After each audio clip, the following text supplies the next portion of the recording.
The truth. बस एक इसी लाइन के साथ साक्षी मलिक ने अपने ट्विटर पर एक वीडियो जारी किया जिसमें उन्होंने अपने पति के साथ कई मुद्दों पर अपनी बात रखी।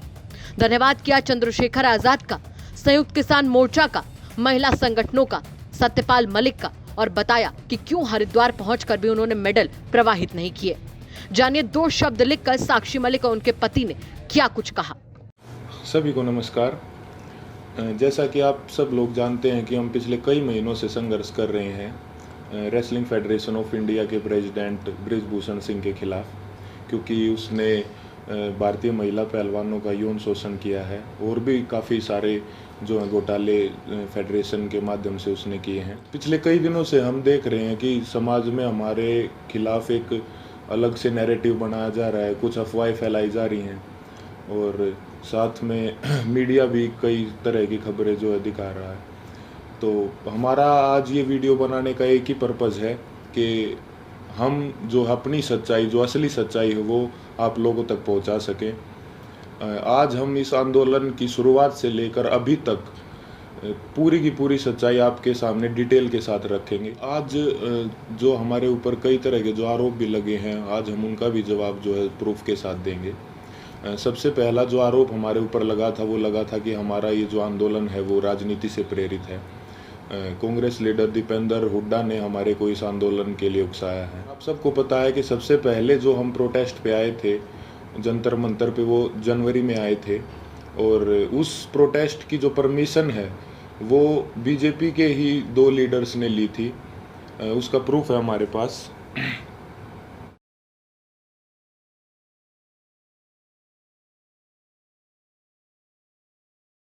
प्रोटेस्ट की जो परमिशन जो जंतर मंतर थाने से ली गई थी वो बीजेपी लीडर तीर्थ राणा और बीजेपी लीडर बबीता फोगाट ने जो वो परमिशन ली थी, जिसका प्रूफ भी अभी हमने आपको दिखाया।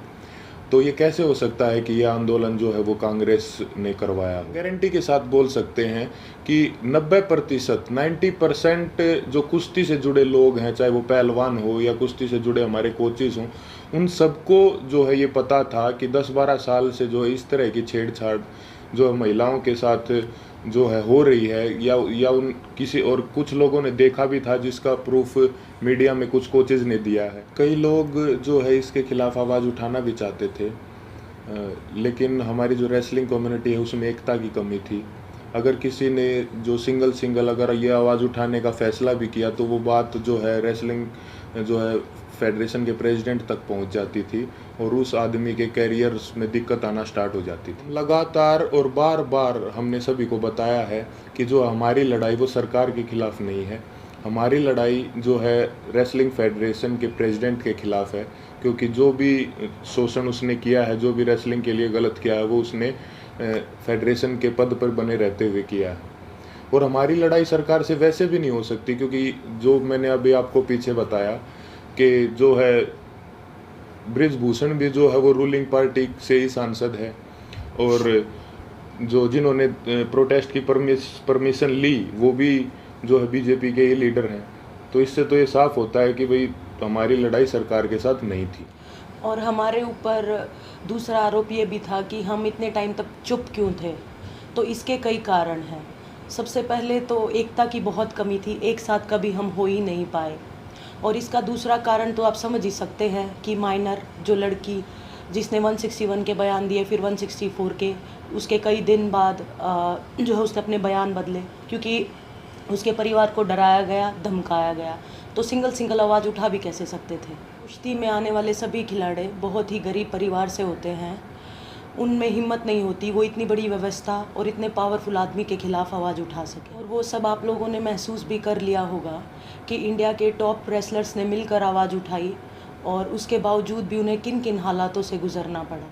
28 तारीख को महिला पहलवानों के साथ जो व्यवहार हुआ वो पूरे देश ने देखा है। कैसे उनको ज़बरदस्ती घसीटा गया और कैसे जो उनको ज़बरदस्ती अरेस्ट किया गया, जबकि हमने कोई भी जो है कानून नहीं तोड़ा था, ना ही किसी संविधान का उल्लंघन किया था।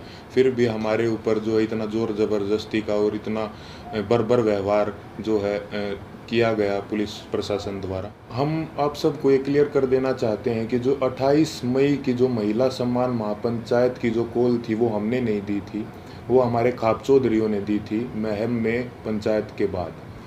हमारे को तो कुछ समय के बाद जो है, इस फैसले के कुछ समय बाद हमारे को ये पता चला कि 28 तारीख को जो है नए संसद भवन का उद्घाटन भी है। फिर भी जो है हमने हमारे बड़े बुजुर्गों के आदेश का जो है पालन किया, जिसके परिणाम स्वरूप जो है हमारे को इस तरीके से बर्बरतापूर्वक घसीटा गया रोड पे, और जो है हमारे को प्रोटेस्ट साइट से भी जो है ज़बरदस्ती हटा दिया गया। 28 तारीख को जो घटना हमारे साथ हुई उसने हमें अंदर से तोड़ दिया था। हमने देश के लिए इतने पदक जीते, देश का इतना मान सम्मान बढ़ाया, फिर भी हमारे मान सम्मान को जो है वो सड़कों पर रोन दिया गया। उस घटना के बाद हम जो है इतने आहत हो गए थे, इतने परेशान हो गए थे कि वो बात हम वर्ड्स में भी नहीं बता सकते। हमें कुछ समझ नहीं आ रहा था कि हमारे साथ ये क्यों हुआ। उसके बाद हम सब ने अपने सारे मेडल्स गंगा जी में विसर्जित करने का फैसला लिया, क्योंकि हमें वो अपने सारे मेडल्स बेईमानी नज़र आ रहे थे। लेकिन फिर हरिद्वार में भी हम सब इस तंत्र की साजिश का शिकार हो गए। जैसे ही हम हरिद्वार में अपने मेडल बहाने पहुँचे तो तंत्र से जुड़ा एक आदमी बजरंग का हाथ पकड़ के साइड में ले गया और उससे पता नहीं कितने नेताओं की बात करवाई कि आप रुको, आपके बारे में मीटिंग चल रही है और आपको न्याय भी मिल जाएगा, आप बस 7 बजे तक रुको। और कैसे भी करके जो है 7 बजे तक बजरंग को जो है रोक के रखा, और एग्जैक्ट 7 बजे तंत्र से जुड़े और भी इसी तंत्र से जुड़े लोग पता नहीं कितनी संख्या में वहाँ पे पहुँच जाते हैं, और वहाँ पे जो है व्यवस्था इस तरह की बन जाती है कि अगर उसके बाद हम मेडल बांधने जाते तो वहाँ पे हिंसा भी हो जाती। तो वहाँ भी हमने फिर समझदारी जो है दिखाई और जो है रुकने का निर्णय लिया कि अभी हम रुक जाते हैं। और एक और बात क्लियर कर दे कि वो मेडल हमने सिर्फ अपने कोचेज़ को और अपने माँ बाप को वापस दिए थे। वहाँ पे क्या चल रहा था ये हमारे को कुछ समझ में ही नहीं आ रहा था। हम उस मानसिक स्थिति में थे ही नहीं कि हम वहाँ पे किसी साजिश को या वहाँ पे क्या चल रहा है इस चीज़ को समझ पाते। हम बहुत ही एक तनाव में और एक बहुत दुखी मन के साथ अपने जीवन की पूरी कष्ट कमाई को वहाँ लेके गए थे। लेकिन वहाँ पे क्या हुआ उसको, क्योंकि हम जो है आंदोलनकारी नहीं है ना, हमें एक्सपीरियंस है, हमने जो है पूरी ज़िंदगी कुश्ती करी है ना, सोशल लाइफ भी नहीं जिए, तो कई बार इस तरह के जो माहौल क्रिएट होते हैं वो नहीं समझ में आते। साथ में हम अपनी ज़िंदगी की पूरी कमाई वहाँ पे लेके गए हुए थे। इस घटना के बाद हमारी मानसिक स्थिति ऐसी हो गई थी कि हमें कुछ भी समझ नहीं आ रहा था कि कौन हमारे साथ है, कौन जो हमारे खिलाफ है, कौन इस तंत्र का हिस्सा है। हम दिमागी रूप से बिल्कुल जो है ब्लैंक आउट हो गए थे। और फिर उसके बाद कई लोग हमारे को मिलते रहे, कुछ समझाते रहे, हमारे को कुछ समझ नहीं आ रहा था कि किस पे विश्वास करें और किस पे ना करें। इसी बीच ये समझाया गया हमको कि होम मिनिस्टर सर से आपको मिलना चाहिए, क्योंकि जो है सारे समाधान वहीं से निकलेंगे। हम वहाँ पे सिर्फ अपनी बात रखने के लिए गए थे। और अब ये भी सुनने में आ रहा है कि कई खापे जो हैं वो हमसे नाराज़ हैं। मैं सबसे हाथ जोड़ के यही विनती करना चाहूँगा कि आप प्लीज़ अफवाहों पे ध्यान मत दो। अगर अनजाने में हमसे कोई गलती भी हुई हो तो हमें माफ़ करो। इतने दिन लगातार संघर्ष करने के बाद, इतने लोगों से मिलने के बाद हमने क्या महसूस किया है, क्या सीखा है, ये तो अभी हम आपको वर्ड्स में नहीं बता सकते। लेकिन हमने कई ऐसे इंसान भी देखे हैं हमारे साथ, और कई ऐसे संगठन देखे हैं जो निस्वार्थ भाव से जिन्होंने हमारा समर्थन किया है। हम उनका दिल से धन्यवाद करना चाहेंगे।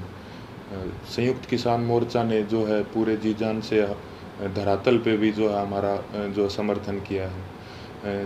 भाई चंद्रशेखर रावण का भी मैं दिल से धन्यवाद करना चाहूँगा, क्योंकि ये तंत्र जात पात में हमको बांटना चाहता था, लेकिन उस भाई ने हमारी दिल से सपोर्ट की है।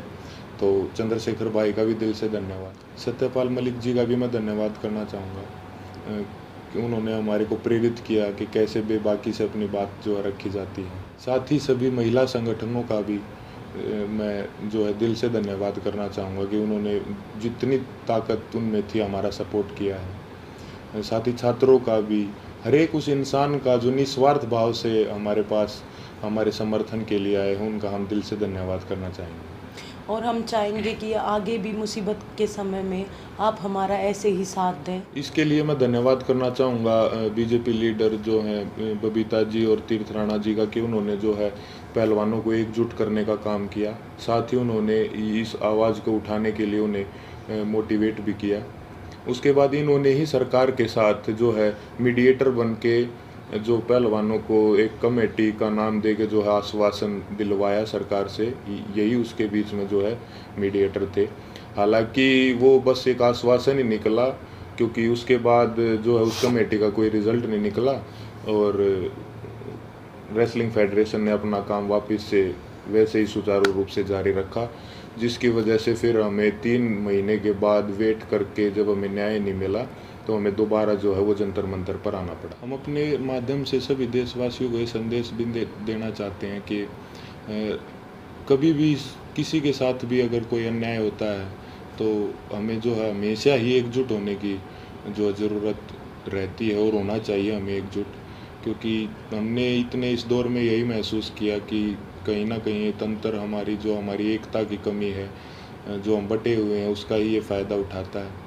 किसी के साथ भी अन्याय हो तो आप प्लीज़ एक साथ आइए। अन्याय के खिलाफ निस्वार्थ और सच्चे मन से अगर हम कभी भी एकजुट होकर अन्याय के खिलाफ आवाज़ उठाते हैं तो आत्मा को बहुत संतुष्टि मिलती है। धन्यवाद।